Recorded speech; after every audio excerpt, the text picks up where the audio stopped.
Един от утвърдените продукти в портфолиото на FMC Agro България е Кораген, широкоспектърен инсектицид с контактно и стомашно действие за контрол на широк спектър от гризещи неприятели при царевица, зеленчуци, картофи, овощни и други.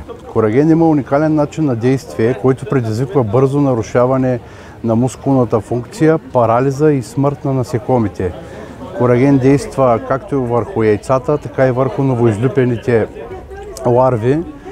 Уникалният механизъм на действие на Кораген го прави много ефикасен срещу основните вредители по царевица, а именно царевичен стъблен пробивач и нощенки. Третиранията с Кораген се препоръчва да започнат 5 до 7 дни след засичане пика на летежа на възрастните и при достигане на икономически праг на вредност на царевичен стъблен пробивач, който е 10 броя яйчни купчинки на 100 растения.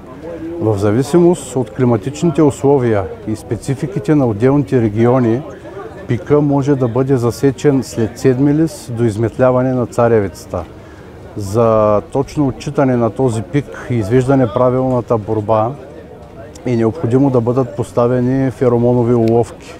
След засичане на пика на летежа на възрастните е задължително да бъде направено обследване на полето.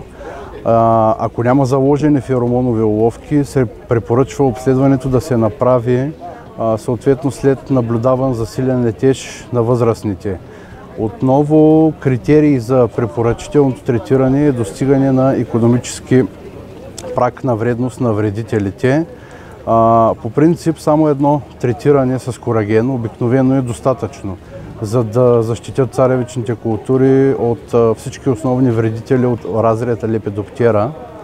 В региони с висока плътност на неприятелите може да е необходимо и второ третиране.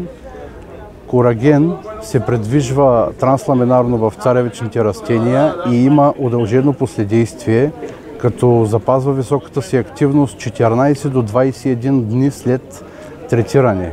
Много важно нещо е това, че благодарение на селективния механизъм на действие на Кораген върху рианодиновите рецептори на насекомото, продукта оказва минимално влияние върху нецелевите организми, като бозайници, риби, птици и други полезни видове.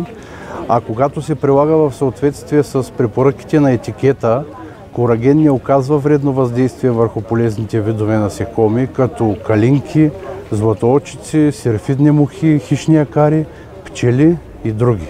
От миналата година FMC предлага на своите клиенти новото мобилно приложение Arc Farm Intelligence, което може да бъде свалено безплатно от мобилните платформи. Всъщност с него те получават навременна и точна информация за разпространението и пика на летеж на двата неприятеля, основни по царевица, именно царевичен стъблен пробивач и нощенки, и съответно по този начин можем да изберем най-подходящия момент за борба с вредителите с инсектицида Кораген.